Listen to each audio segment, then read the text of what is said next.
That's Tom. On me. Yeah, probably the best feeling in the world. Lifting it with the players that we've got on the staff.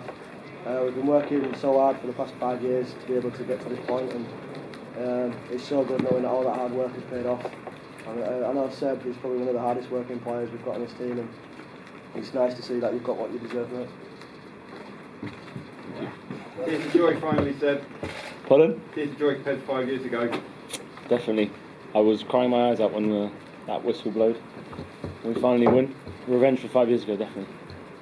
You kept your composure, especially when you conceded mistakes, especially at the start as well. Was that something you wanted to maintain during the game?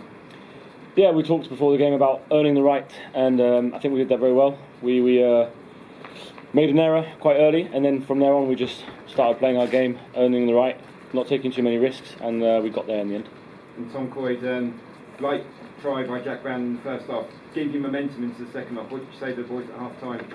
I said believe in yourselves. I thought we were playing within ourselves. Our defence was so solid, and we were just a little bit scared of making a mistake. So I just said believe in yourselves, and they went out and they did it.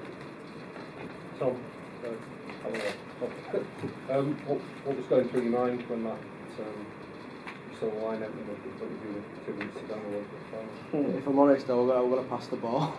I looked up, we've been talking about giving early ball all tournament and on his teammates to make the most of it, and then I saw him bite, so I just thought, let's go straight forward, and I missed my next push. I thought, oh no, please don't do this, but I managed to find a way on the try line, and probably the best feeling in the world. I was on his left, the support line there. Just saying. How inspirational was that crowd, a world record crowd tonight? Absolutely incredible. I mean, like we've been fighting for this for so long, and to see that we beat what was it, 4,500? That's incredible. The noise, the support, and there wasn't only English people there. There was a lot of French people as well. So it was great to have a mixed crowd and to hear all that noise. It's just we just fed from it for the whole game. It was amazing, absolutely breathtaking. And what does this do for the sport in terms of its profile? Just keep the momentum going. Hopefully from this it will grow throughout the UK, but also in the whole world. I mean, hopefully countries in the world are going to watch this game and think, oh, I want to play this in my country as well. And hopefully it's got potential to grow everywhere on the globe. So hopefully, yeah, the momentum will keep going, and it'll be a massive event in 3 years. What do you think the significance of this will be as an event, leaving aside the result, which you're very happy with, but just the crowd, the way it was staged, the audience that it attracted? How do you think in future years people will look back on tonight? Groundbreaking, to be honest. This is the first World Cup of its kind, and I think it's really shown what Rugby League's all about. Rugby League's about community and letting everyone play without putting any boundaries in for no one to play. It enables everyone to come together, and I think that's what Rugby League's all about. For me, it's a pleasure to be able to play alongside the players that I play with and the players that I play against. Hearing some of the stories that they all go through, it's inspiring, and it really motivates me to play. And I think Wheelchair Rugby League is probably the best game in the world. I think every player's got a different story, and that story is incredible. So it's just getting more people involved, and like I've said countless times throughout the tournament, creating a legacy.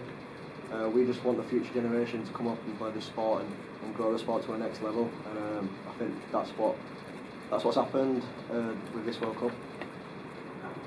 Tom Halliwell, when you scored your try and the official was deliberating, what was going through your head? I had all the teammates around me, so I didn't see anything what was going on, to be honest. I don't really know.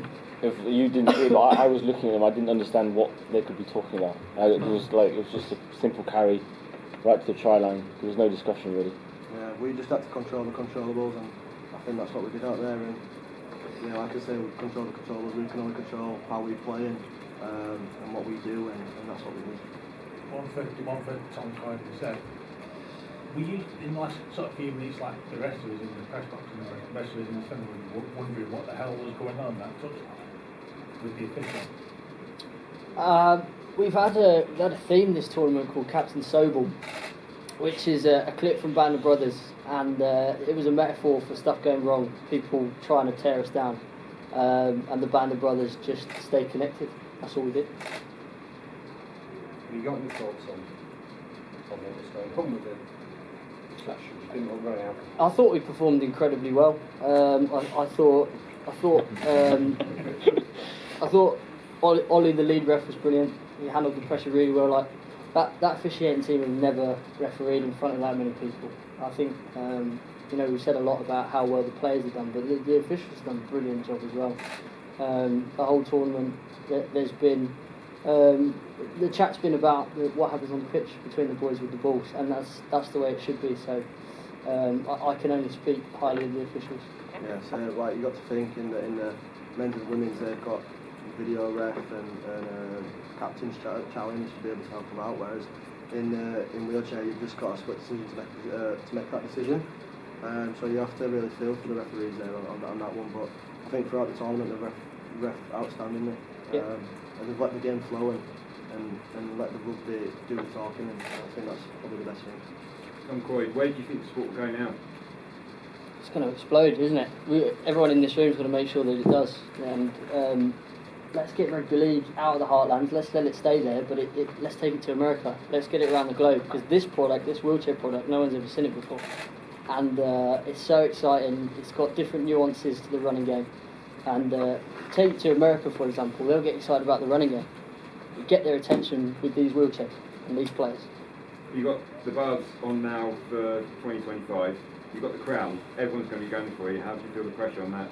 I'm not thinking about that yet. We're going to enjoy tonight. We've earned it. We've worked so hard. These boys, the other guys out there in white and blue, they've put their lives on hold in some ways. You know, their careers taking a back seat, most of them taking 4 weeks off work to be here, and they got what they deserved. Tom Halliwell, you spoke to me yesterday about how special it was going to be for you today wearing the number 7, with Rob being your idol as a Leeds lad growing up. You've probably not turned your phone on yet. He tweeted about half an hour ago, "I'm so happy for England's wheelchair.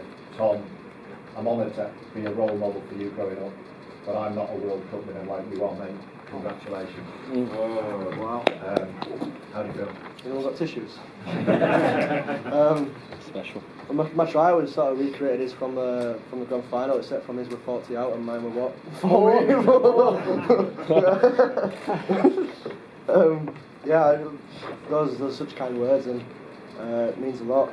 But I can't rest now. I've still got to work hard, and this is just the beginning for Wheelchair Rugby League, and I'm happy to be a part of it, and very grateful to be a part of this sport. And yeah, it's just amazing, and I can't wait to see this sport grow into what it can be. And I'm probably forever in debt to rugby league and forever in debt to Wheelchair Rugby League. It's given me a platform to be able to play with family of friends, and for example James Simpson, it's given me a chance to be able to play with him, an absolute legend on and off the field, and someone who inspires me in everyday life with his story. And this is just what this sport brings. It brings people together, and I can't explain it. It's amazing. I'm forever in debt. Seb, what a fantastic season for you. You've got the World Cup medal. You've won the grand final with Halifax. Not the Challenge Cup. Not the Challenge Cup. French champion. Won the French Championship as well. How's this season been for you? Amazing. It's if I'd won the Challenge Cup, it would have been a perfect season. Unfortunately, that didn't happen, but it's been absolutely amazing. Probably the best season of my life. So, and it ends up with the best result ever, which is incredible. Best wheelchair person in the world as well. That's an honour, but there's loads of other amazing players, and this moment right now feels much more important than that did. One for all three, really. What do you make of France's concerns about the makeup of England's side and able-bodied players being in the side, and they've literally just said that maybe rules have been sort of forsaken for the sake of the TV cameras. What do you make of those players? Sounds like they're making a fuss because they lost the World Cup, but I mean, they've got the same amount of able-bodied as us. I mean, there's 4 able-bodied in each team. Yes. They played 2 able-bodied for the whole game, so did we, and it was equal on that part. It's been the rules forever. I don't think it's played a major part in making it dangerous or anything like that for any disabled players. There were large portions of this World Cup where we had no able-bodied players on the pitch. Equally, there's large portions where we've had 2 able-bodied players on the pitch. I don't know why you'd want to change the product that's out there. this is a sport that's safe at the participation level, at the championship level. You can play rugby league safely in a wheelchair as a disabled person, but I don't understand why you would want to take away what's just happened out there. This World Cup has changed the world. Let's keep driving. It's the most inclusive. Sorry, it's the most inclusive sport in the world, and it's brilliant how it is. And I agree with everything you said. They basically singled out Jack Brown and said it's unfair. Why? That's just How? Sorry, go on. That's just one able-bodied about in all the world. It's unfair singling one person out, and they've played able-bodied players as well. There was a poster before the World Cup final saying the Clash of Titans, and it was Jeremy Bourson and Jack Brown, and they have equal abilities, in my opinion. And Jeremy Bourson is classed as a D, so if an able-bodied can be just as good as a D, I don't see how Jack Brown is any better. Jack Brown has been in a wheelchair since 2005. That's what makes him so good, not because he's able-bodied. Absolutely. Tom Coyd, England don't win World Cups, and they don't do it with a coach your age. How on earth have you done it, and what have you learned? Wow. Wise head on young shoulders. I can't fit that into a 30-second answer. Called him Young Jack Sparrow the other day. In the comedy club. Good friend told me it's the first one in 50 years. 50 years. I've got to shout out my dad, Martin Coyd, has been driving the bus for us for like 12 years now. And it's been his only obsession. I'm actually petrified that like he's just going to have no purpose when he wakes up tomorrow. Because it's been the only thing on his mind. He's Fairly acceptable. fairly acceptable. He works hard, he does his day job, and then he sits on his laptop for 7 hours every night doing stuff for England Wheelchair Rugby League. And he's got, in part, Seb to win the Golden Boot. He's got Tom to win Man of the Match in the World Cup final. And he bore me, so I've got to pay credit to him. I've learned loads of amazing lessons along the way, and playing France in big tight games has probably been the biggest learning, so I've got to say thanks to them. If I can point out from a player's point of view, I've had many coaches in my career, most of them much older than Tom, and none of them have ever been as hard working as he is. He's been absolutely amazing, and he plays wheelchair rugby league. He started playing to understand the sport better, because there are nuances in a wheelchair that are very different to the running game, and he got in a chair and started playing for London Roosters just so he could understand those things, and he worked really hard, and I've never had a coach as good as him. He's amazing. Honestly, he's like, you're smart, but you're also so hard working, and it's made us world champions, so yeah, he's amazing. So how do you celebrate winning a World Cup tonight? A lot of water. This stuff, yeah. Gotta stay hydrated. Food. I want to remember it tonight, so might be a failed task, but I'm going to try and drink less beer than you might expect, because like I said, we've been saying be in the moment all week, and like what just happened out there as the final whistle, and it was impossible to absorb all of that. It was just an absolute onslaught. So when things start calming down and I'm with my family and friends, I want to be present. I want to take it all. Thank you, everybody. Thank you. Thank you.